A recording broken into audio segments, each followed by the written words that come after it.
오늘 말씀은 옛날 구약시대 모세가 아브라함의 후손들을 데리고 이집트에서 나와서 가나안으로 가는 길에 시내산이라는 곳에 들리게 됩니다. 그 시내산에서 하나님으로부터 법과 규칙들을 직접 받는 장면입니다. 사람들이 굉장히 많았기 때문에 이 법과 규칙이 필요합니다. 그런데 보통 법과 규칙은 사람들끼리 서로 모여서 만들게 됩니다. 그런데 이 이스라엘이라는 나라는 하나님이 이것을 정해 주셨다라는 것이죠.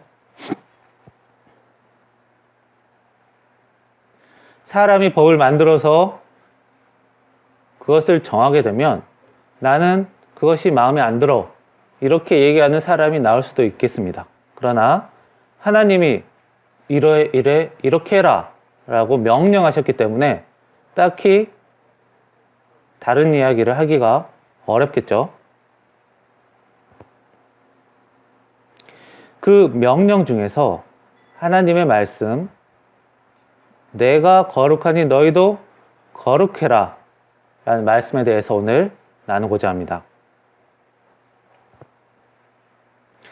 거룩, 이 말은 한자말이 아닙니다.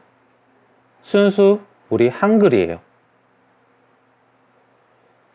거룩이란 말은 높고 대단하다, 위대하다 이런 뜻입니다. 그런데 보통 사람에게는 이 단어를 쓰지 않는 편입니다.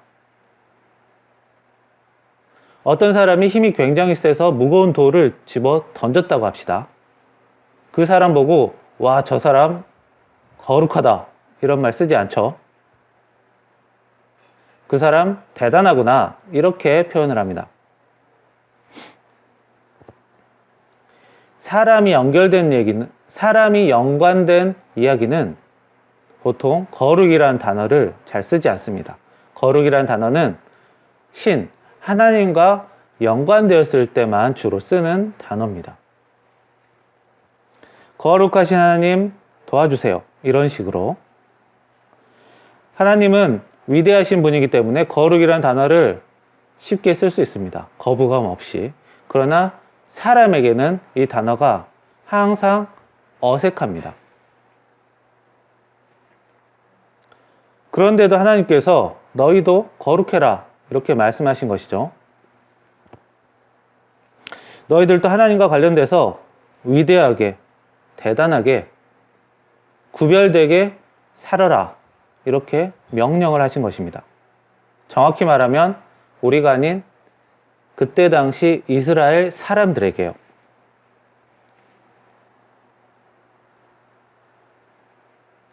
하나님께서는 인간을 보통 어떻게 대하시냐면 방치하십니다. 냅둔다는 거죠. 아담, 가인과 아벨, 노아의 홍수, 바벨탑. 이 일이 일어나기 전에 너 이거 이렇게, 저거는 저렇게 하나하나 간섭하지 않으세요. 가만히 냅두고 자유롭게 두셨다가 일이 터지면 그때 이제 벌을 주시는 그런 식으로 하나님께서는 사람을 대하셨습니다. 그랬더니 사람들이 자꾸만 죄의 길로 가더라.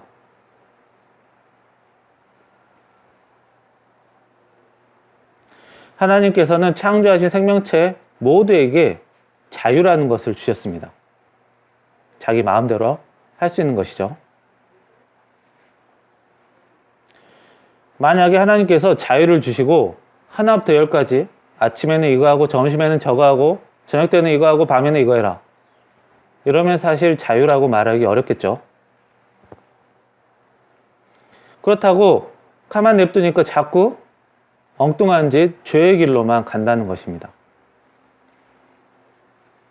그래서 하나님께서 세우신 방법이 기준이 되는 샘플, 이런 샘플이 되는 나라를 직접 세우시고 이 샘플을 너네들이 직접 보고 선택을 해라 라는 것입니다. 그것이 하나님의 나라 이스라엘을 세우신 이유이기도 합니다. 그 샘플이 되는 나라를 보고 니들이 자유로 스스로 선택하라는 것입니다. 그런데 그 샘플이 되는 나라를 아무나 데리고 만들 수는 없기 때문에 특별히 하나님에 대한 믿음이 좋은 사람의 후손을 통해서 만들려고 하신 것이었죠. 그 사람이 아브라함이라는 사람이었고, 아브라함의 후손들로 하나님의 샘플이 되는 나라를 세우시려고 했다는 것입니다.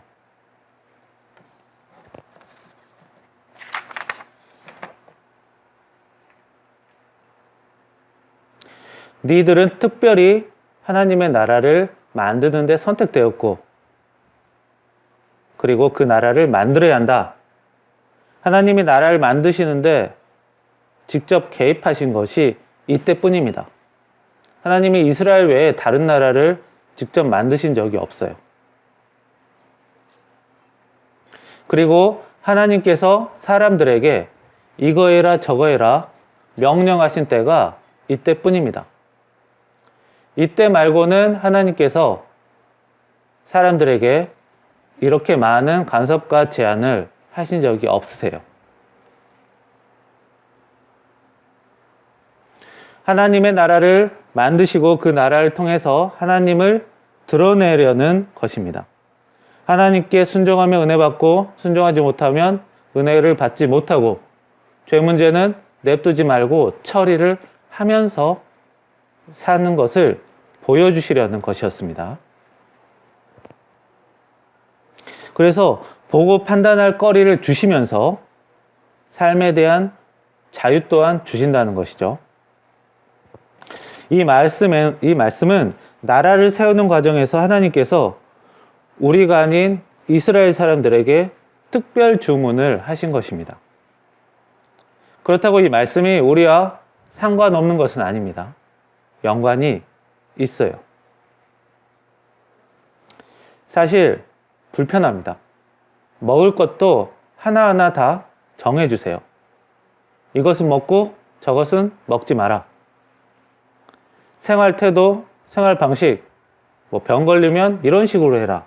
다 정해주세요. 죄 문제를 해결하는 방법, 하나님께 다가가는 방법인 제사도 하나님께서 하나하나 다 정해주십니다. 절기, 명절이죠.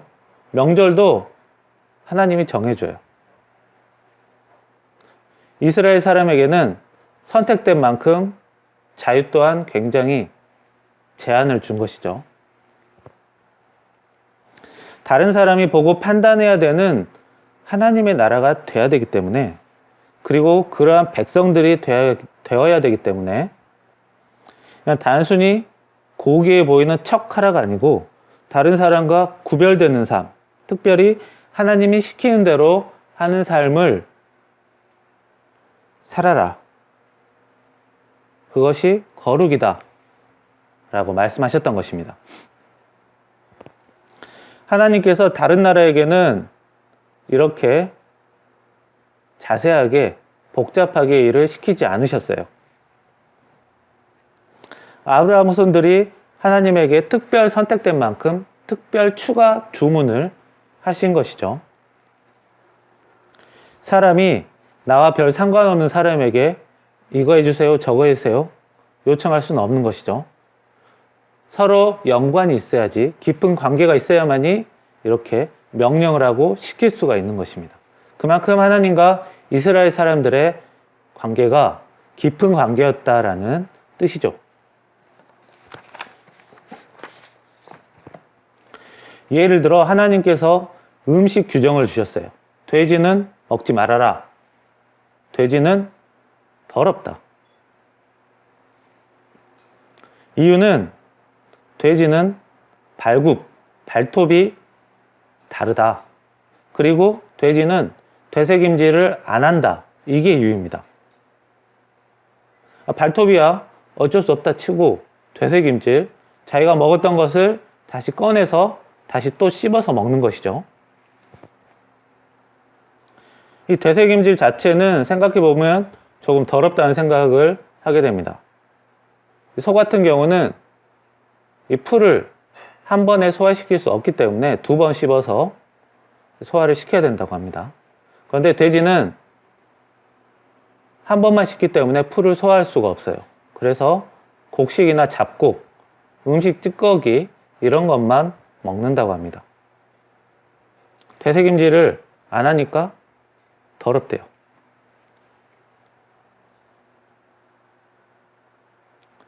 소는 깨끗하고 돼지는 더럽다. 이게 이해가 되십니까? 사람이 음식을 먹을 때 이 동물은 되새김질을 하냐 안 하냐 이런 거 따지고 먹습니까? 아니죠. 맛이 있는지, 영양가가 있는지, 얼마나 자주 먹을 수 있는지 이런 것들을 주로 따집니다. 분명히 돼지는 더럽다. 사람의 머리로는 이해가 안 됩니다. 그런데 이것을 하나님께서 이스라엘 사람들에게 시키셨어요. 이것뿐만 아니라 독수리, 까마귀, 두더지, 악어 이것은 더러운 동물로 간주해라. 도대체 왜죠? 모릅니다. 하나님이 그냥 시키셨어요. 그리고 시켰기 때문에 그 명령에 순종하라는 것입니다. 사람들에게 본이 되는 나라를 만드시기 위해서 특별 주문을 이스라엘 사람들에게 하신 것처럼 내 머리로는 받아들이기 어려울 수도 있고 이상할 수도 있는데 그럼에도 불구하고 하나님의 명령은 순종으로 받는다.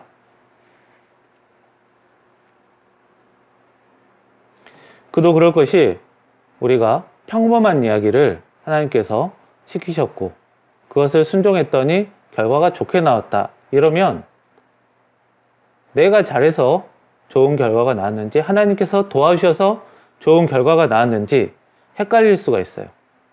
하나님께서 공부를 열심히 해야 된다. 이것을 명령으로 주셨다면 그것을 했을 때 만약에 좋은 결과가 나왔다면 그게 내가 잘해서 그런 건지 하나님이 시키셔서 내가 순종해서 그런 건지 헷갈릴 수 있죠. 그러나 이렇게 특이한 것을 주문하시고 그것을 실천했을 때 좋은 결과가 나왔다면 이것은 하나님께서 도우셨구나라는 것을 의외로 쉽게 알 수도 있는 것이죠.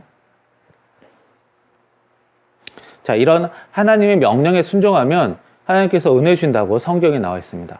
신명기 28장 2절에 보면 하나님 여호와께 복종하시오. 그러면 이 모든 복이 여러분에게 찾아올 것이오. 모세가 얘기했습니다.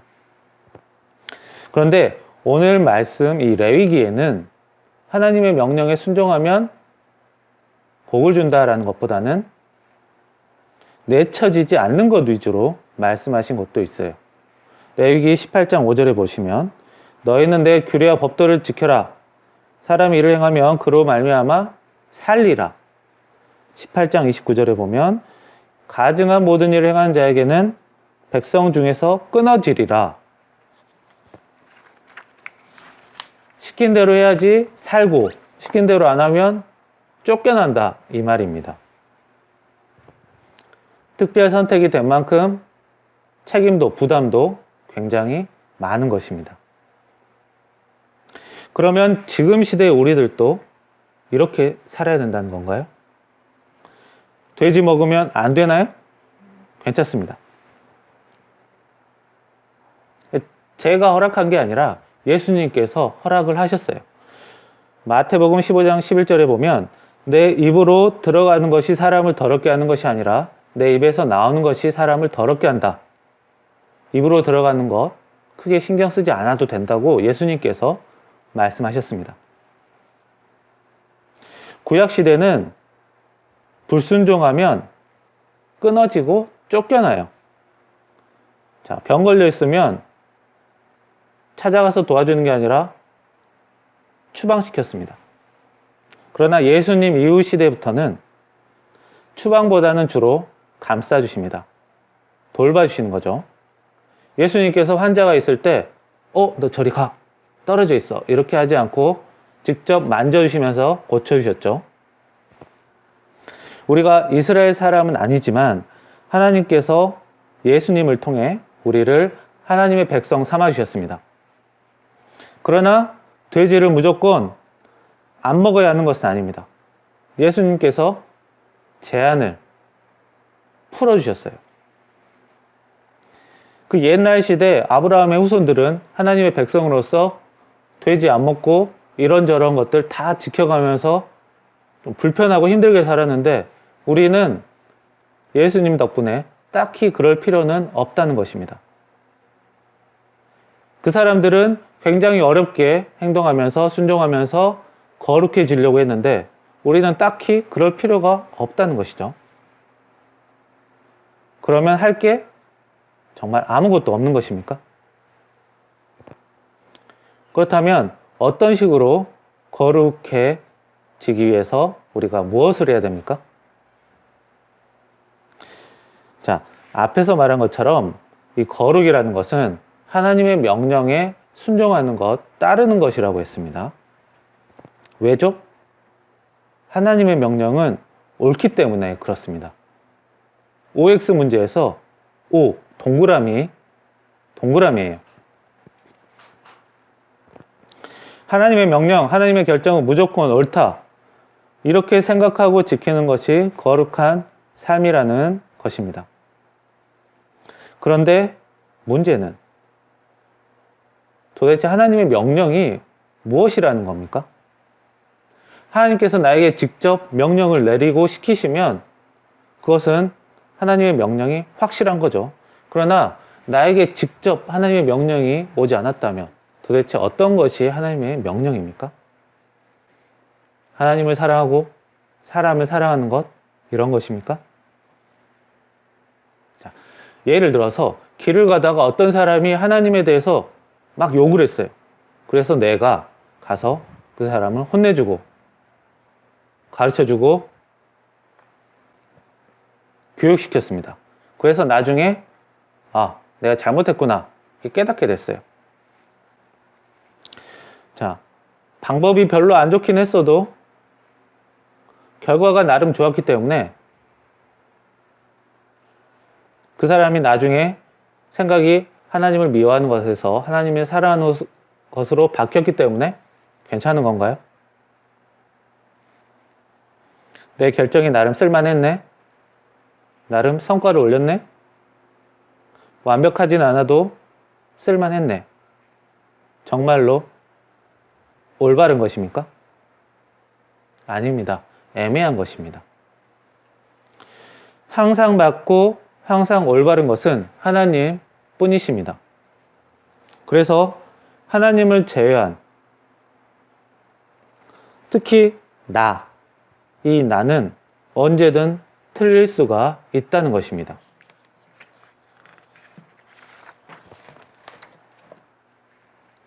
거룩하다라는 말은 하나님에게만 어울리는 말이에요.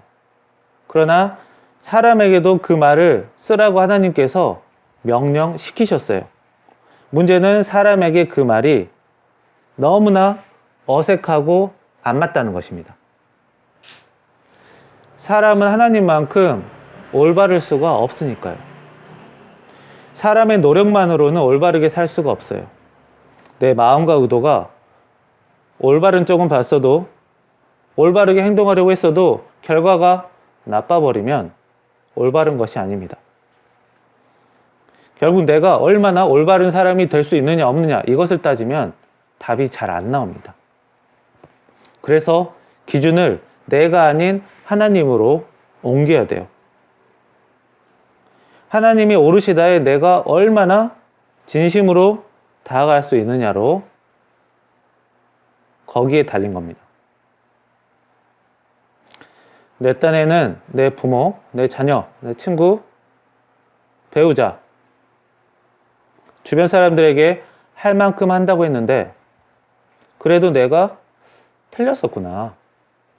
내가 제대로 알지 못하면서 아는 척하고 내가 맞다고 생각하고 말하고 살았구나. 하나님이 마지막에는 결국에는 오르셨구나. 여기에 계속 다가가는 것이 거룩입니다. 그래서 내가 계속 틀렸었구나를 확인하는 것이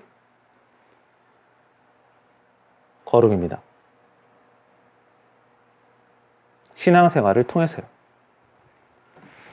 거룩, 한자말로는 성화라고 합니다. 거룩할 성.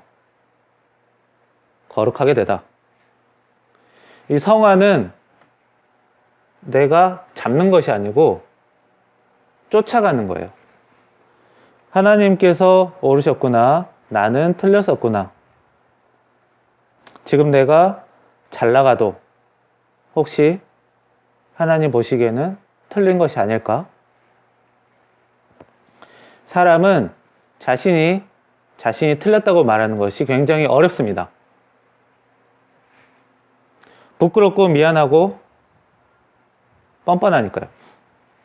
그런데 사람이 아닌 하나님에게 내가 틀렸다라고 말하는 것은 그렇게 부끄럽지가 않아요. 자존심도 별로 안 상합니다. 그래서 할 만한 거예요. 거룩은 고상하게 생활하는 것이 아닙니다. 장로님, 우리 기도할까요? 이렇게 말했던 것을 장로님, 우리 기도하시죠. 이렇게 한다고 거룩해지는 것이 아닙니다. 하나님은 옳으시다고 내가 믿고 하나님을 바라보고 그래서 나는 틀렸구나. 나 자신을 회개로 바라보는 것. 즉 믿음과 회개로 하나님과 내가 서로 연결되는 것이 거룩해지는 과정이에요.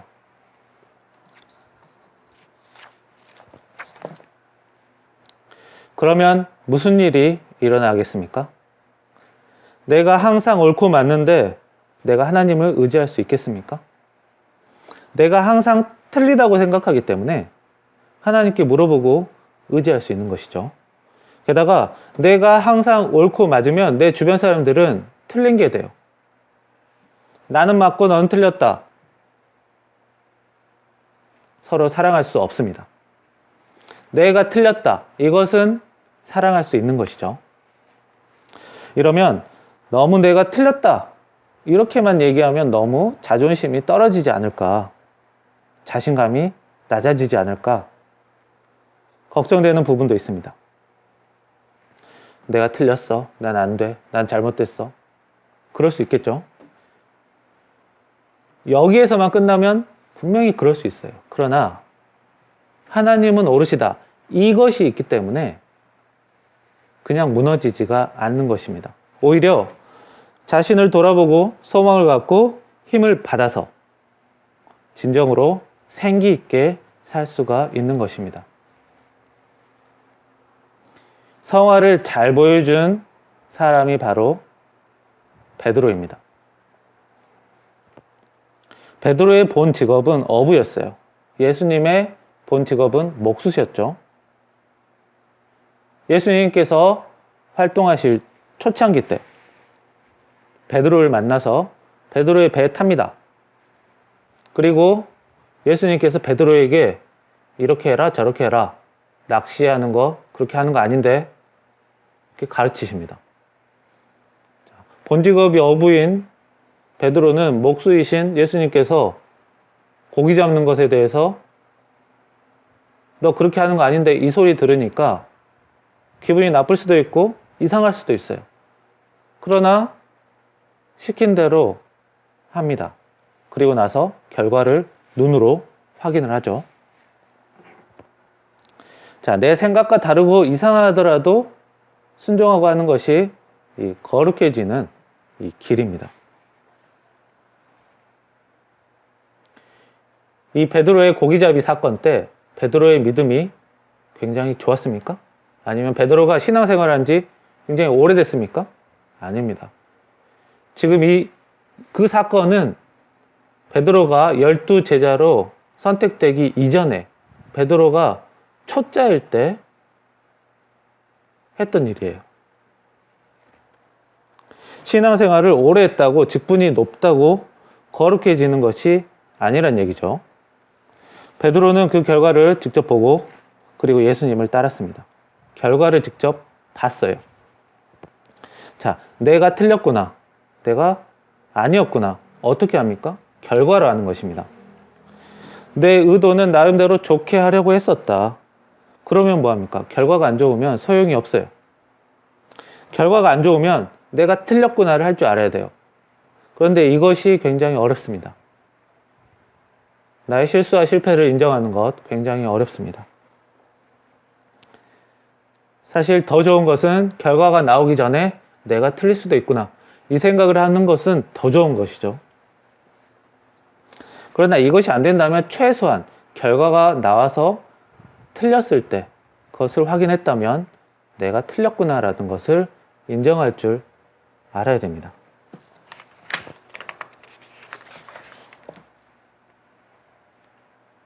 그러나 자기 마음으로는, 자기의 노력과 의지만으로는 그렇게 되기가 어렵습니다. 사람은 자신의 실수를 감추고 오히려 뻔뻔하게 나가면서 다른 사람에게 실수와 책임을 넘기려고 하기 때문이죠. 그래서 하나님으로부터 힘을 받아야 합니다. 하나님으로부터 힘을 받기 위해서 기도를 바꿔야 합니다. 하나님, 내가 틀렸습니다. 내가 맞다고 생각했을 때 주변 사람들에게 상처 주고 있었네요. 결과가 안 좋은 것을 보면서도 내가 계속 옳다고 생각했네요. 지금 조금 잘 나간다고 내가 이번에는 제대로 맞았구나 생각했네요. 주여, 부모, 자녀, 형제, 사랑하는 사람들, 저는 그들이 틀린 줄 알았는데 내가 모르고 놓친 부분이 너무나 많았었습니다. 너무나 많았어요. 저는 틀립니다. 그래서 하나님만 옳습니다. 그러니 제가 옳은 길을 갈 수 있게 도와주세요. 사람에게 상처 안 주는 길로, 조금이라도 사랑 줄 수 있는 길로, 사랑하는 사람들이 나로 인해 괴롭지 않는 길로 갈 수 있게 도와주세요. 혹시나 내가 그동안 모르고 주었던 상처들, 저는 사람에게 상처 줄 수는 있어도 그것을 치료해 주지는 못합니다. 그러니 미안하지만 그 상처를 하나님께서 조금 어루만져 주셨으면 좋겠습니다. 우리가 할 수 있는 거룩은 고작 이 정도입니다. 마태복음 16장 24절, 이에 예수께서 제자들에게 이르시되 누구든지 나를 따라오려거든 자기를 부인하고 자기 십자가를 지고 나를 따를 것이니라. 성화로 나아가는 길에 여러분들이 함께 하시기를 축원합니다.